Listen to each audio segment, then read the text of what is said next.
Nós vamos falar hoje sobre uma obra que ela cai muito no Pais 1.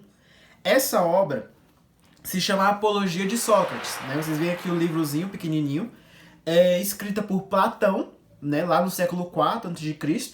E, gente, essa obra é uma obra muito pequenininha. Por quê? Porque se vocês forem olhar aqui, ó, dessa parte pra cá, a obra tá em grego, né? E do começo pra cá, a obra está em português. Então aqui tem 58 páginas de leitura, né? Não é difícil. Vocês conseguem terminar essa leitura aqui em um dia, né? Por quê? Essa obra ela é dividida em 3 partes. Eu vou falar um pouco mais pra frente, mas eu vou já dar spoiler do que são essas partes. A primeira parte vai dizer que Sócrates está diante dos juízes e ele está lá para se defender de algumas acusações, né? Que acusações foram essas, professor? A acusação de impiedade.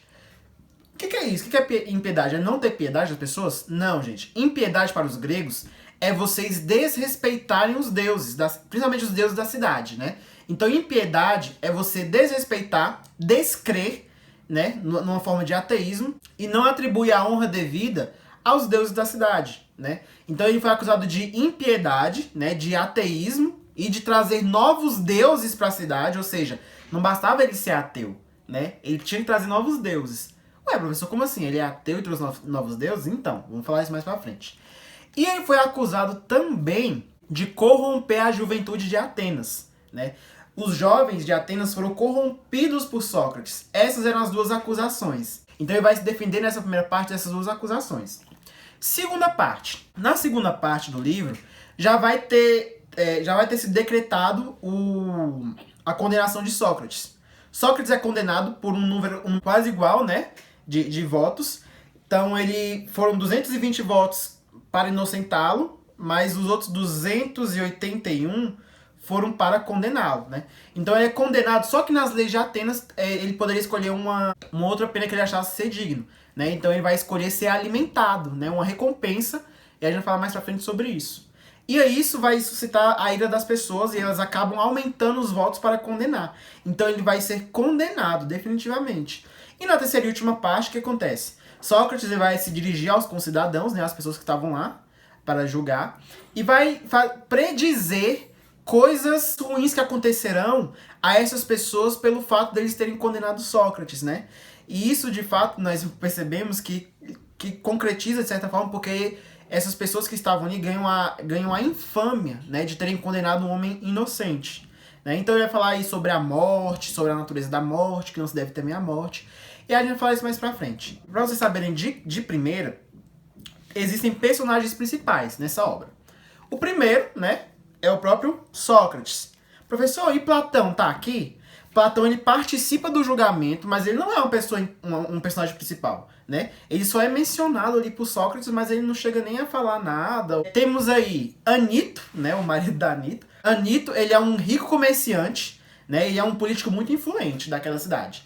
Nós temos aí Meleto, né, que ele é um poeta, que ele é considerado um poeta muito medíocre, um poeta... aquela coisa, né? Tô e não tô. Temos aí depois também Lícon, né? Que ele era um cidadão de pouca expressão, né? É um orador. Que a gente não sabe muito sobre a vida dele. Então, pessoal, nós vamos começar agora a falar pela parte 1. Como começa a parte 1? Nós temos Sócrates dizendo que foi levado a julgamento, né? E ele vai afirmar já de cara que a acusação dos seus acusadores eram mentirosas. Pessoal, vamos guardar essa palavra, mentiroso. Aquilo que é mentiroso é contrário daquilo que é verdadeiro, né? Então nós vamos aí ter conceitos de virtude e conceitos de vícios. Então ele vai começar dizendo que essas acusações não eram verdade, eram mentirosas. Então, para ele falar com aquele povo que estava lá presente, os que iriam julgar na Ágora, né, que eram 501 pessoas, ele vai usar de uma linguagem simples, a mesma linguagem que ele usava para discutir com as pessoas na Ágora. Ele não vai utilizar de uma linguagem forense, né, de uma linguagem própria para jurisprudência, para direito, para julgamento, essas coisas. Ele não vai utilizar esse tipo de palavra. Até porque ele vai afirmar que ele tem 70 anos já. Ele não tem mais um esforço em empregar bem as palavras, em ter uma boa oratória. Então o que ele vai falar? Olha, juízes, Eu só peço que vocês considerem na minha fala aquilo que tem de justo e aquilo que tem de injusto. Outras virtudes aí, hein, gente? Virtude, justiça. E o vício é a injustiça. Então ele vai dizer para que as pessoas peguem na fala dele aquilo que tem de justo e também considerem aquilo que ele fala que é injustiça. Por quê? Porque a virtude do julgamento é essa, gente. A virtude do julgamento é a justiça. E qual é a virtude do orador? É dizer a verdade. Sócrates está ali na posição de orador, ele está para se defender. Ele faz uma apologia, por isso o nome do livro, Apologia de Sócrates, ele faz uma defesa. Então ele é orador ali. Então o que ele tem que fazer? Qual é a virtude dele? Dizer a verdade. E ele vai dizer que esses acusadores são de duas espécies. Primeiro, os que já acusam Sócrates há muito tempo, né? Existe um certo tipo de pessoas que acusam Sócrates há muito tempo. Dentre eles, nós podemos citar Aristófanes. Aristófanes é um grande comediógrafo grego. Ele escrevia comédia, né? Tínhamos aí o gênero da tragédia na Grécia, e ele escrevia da comédia. Era sátira, né? Era uma coisa bem humorística, apesar de que não é a noção de humor que temos hoje, mas ele era comediógrafo. E ele escreveu uma peça chamada As Nuvens. E nessa peça ele escreve Sócrates, o andarilho das nuvens, né? Porque Sócrates ele foi acusado também, gente, de discorrer muito sobre as coisas que estão no céu, sobre as coisas que estão na ideia, acima do nosso pensamento. Então ele vai escrever essas nuvens, vai dizer que Sócrates é um sofista. Lembra da aula que a gente teve sobre os sofistas? Os sofistas, eles vendiam o conhecimento, né? Eles ensinavam em troca de algum valor. E ele fazia o quê? Esse ensinamento consistia o quê? Em tornar o argumento mais fraco, mais forte. Então era justamente isso que Sócrates foi acusado por Aristófanes, esse antigo. Mas também foi acusado por pessoas mais recentemente, né? Como nós temos Meleto, nós temos Anito, nós temos Lícon. Então, no geral, ele é acusado sempre de exercer uma péssima influência na cidade de Atenas. Ele é considerado uma péssima influência, né? E na leitura da acusação que ele vai ler, das acusações recentes, está ali também escrito: Sócrates se comporta criminosamente ao investigar as coisas do céu e da terra, né? Investigar as coisas de Uranus, né, céu, de Gaia, da terra, e até do Hades, até daquilo que está sob a terra, né? Então, ele vai dizer o seguinte: olha, eu jamais me ocupei de tal coisa. Tem testemunhas aqui, tem pessoas que estão de prova de que eu nunca fiz tais coisas. Portanto, a esta acusação de que eu me comporto criminosamente, vagando pelas coisas que existem no céu, é uma coisa totalmente mentirosa. Não existe verdade. Mais uma vez, a virtude da verdade. Não existe verdade. Esse valor de verdade não se encaixa ali. Então, ele diz: eu não ganho dinheiro. Sócrates era uma pessoa pobre, ele se considerava pobre, como se fosse um andarilho. Ele diz o seguinte: olha, eu não ganho dinheiro fazendo isso. Embora eu ache belo a atitude dessas pessoas que assim o fazem, porque é um talento que eles têm. Ensinar é um talento, né? Então eles recebem aquilo pela qual eles têm talento. Então ele vai ensinar, ele vai citar Gorgias, vai citar outros sofistas que fazem parte desse rol de pessoas que vendiam seus talentos, né? Então essa acusação, Sócrates vai dizer, ela surgiu pelo fato de que Sócrates possui um pouquinho de sabedoria. Professor, como assim um pouquinho de sabedoria? Vocês vão entender agora uma frase que ela é muito célebre. Então, pessoal, isso ele vai contar nessa primeira parte do livro. É um testemunho, né? Testemunho que o próprio Deus de Delfos, né? Ele vai dar a Sócrates, né? O Deus de Delfos, nós sabemos que é Apolo, né? Que o oráculo de Delfos vai ficar situado no templo de Apolo. O que acontece?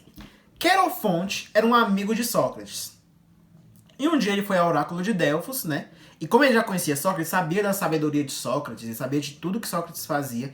E ele vai perguntar: Sócrates é a pessoa mais sábia? Quer dizer, existe alguém mais sábio do que Sócrates em Atenas, na Grécia? E o oráculo de Delfos, né, as grandes pitonisas vão dizer que não. Gente, as pitonisas eram as sacerdotisas da serpente Piton. E quem era a serpente Piton? A serpente Piton foi uma serpente que foi subjugada por Apolo.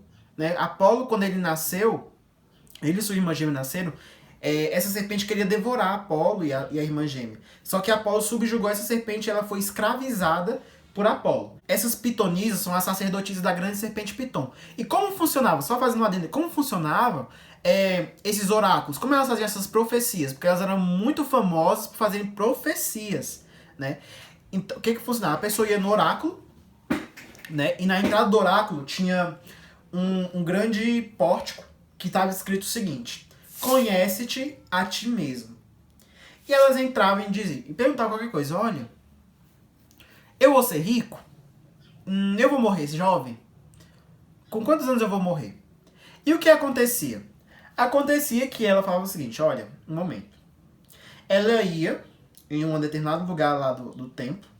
E, gente, esse templo fica aos pés de um vulcão. Do vulcão, do sopé do vulcão, saem brechas de fumaça vulcânica, né? Tanto essas mesmas fumaças elas podem gerar no homem uma doença chamada pneuma ultramicroscópica silicovulcanoconiose, né? Uma das maiores palavras da língua portuguesa. Se aspirar as cinzas do vulcão, pode acontecer essa doença. Então elas aspiravam nessas brechinhas do vulcão que saíam vapores, aspiravam e eram invadidas de uma animosidade, né? De um espírito de ímpeto, né? E começavam a profetizar. Dizer, não, você vai ser pobre, não, você vai matar o seu pai e você vai casar com sua mãe, né? O mito de Édipo aí. Então elas profetizavam tudo. E quando Querofonte foi perguntar para as pitonisas sobre o fato de existir alguém mais sábio do que Sócrates, elas vão dizer que não. E ele vai dizer para Sócrates, Sócrates chega e fala assim: ué, eu? Inteligente, mais sábio? Estranho. Então ele vai resolver investigar essa afirmação do Deus. Porque ele fala, olha, será que o Deus está errado? Como assim? Será que isso é possível? Então, ele vai procurar um sábio político. E esse político, ele já é sábio, ele é notório na grande cidade de Atenas. E ele vai investigar esse possível erro da pitonisa, do oráculo. E aí ele vai começar a perguntar, olha, o que é isso? O que é esse conceito? O que é a política? E esse político, gente, por mais que ele seja sábio, ele não vai saber responder muitas coisas conceituais, muitas coisas que ele deveria saber por ser um sábio político. Então Sócrates vai falar, olha, eu acho que você não é tão sábio assim, né? Por meio da dialética, né, gente? Que tem a maiêutica, a retórica, a ironia, né? Como a gente estudou na passada, ele vai fazer essa pessoa enxergar que ele não é tão sábio assim, né? E as pessoas começam a se irar contra Sócrates, porque ele vai começando a desbancar essas pessoas, né? Ele vai desbancar, ele vai desmascarar essas pessoas que se dizem sábias, mas na verdade não são. E Sócrates? Sócrates, ele sabe que ele não sabe de nada. Ele sabe que o que ele sabe é ínfimo, é pouco. Então existe mais coisas ali para saber, mas ele não vai dizer que sabe uma coisa que ele não sabe. Não é da alçada dele. Então, de sábio em sábio, Sócrates ele vai investigar tudo isso. Ele vai atrás dos poetas, ele vai atrás dos oradores, dos artífices, e ele chega à mesma conclusão que ele chegou dos políticos. Olha, os poetas falam muito bem, mas não sabem do que falam. Os artífices sabem fazer muito bem, mas não sabem o que é aquilo que fazem. Então, ele vai chegar à conclusão. Olha, eu sou sábio. Por quê? Porque eu sei de alguma coisa? Não. Mas porque eu sei que nada sei. Isso coloca Sócrates em proeminência aos outros sábios, porque os sábios eles acreditavam que sabiam e não sabiam. Sócrates não, ele sabe que não sabe. Ele tem certeza ali, eu sei que eu não sei. Isso coloca ele em vantagem. E por isso ele vai chegar à conclusão de que realmente o oráculo estava certo. Ele é o mais sábio de Atenas. Então, gente, obedecendo ao Deus, que vai dizer que Sócrates é o mais sábio, ele vai investigar essa verdade. Então, nós vemos aí os diálogos platônicos, né, que temos sempre o Sócrates como personagem principal. Ele vai versar sobre conhecimentos, doutrinas socráticas, em modo de conversa, né? E vai fazer, pelo método da maiêutica, da retórica, com que a pessoa abandone aqueles conceitos que ela achava que era e dê à luz a novos conceitos, né? Através desse método dialético.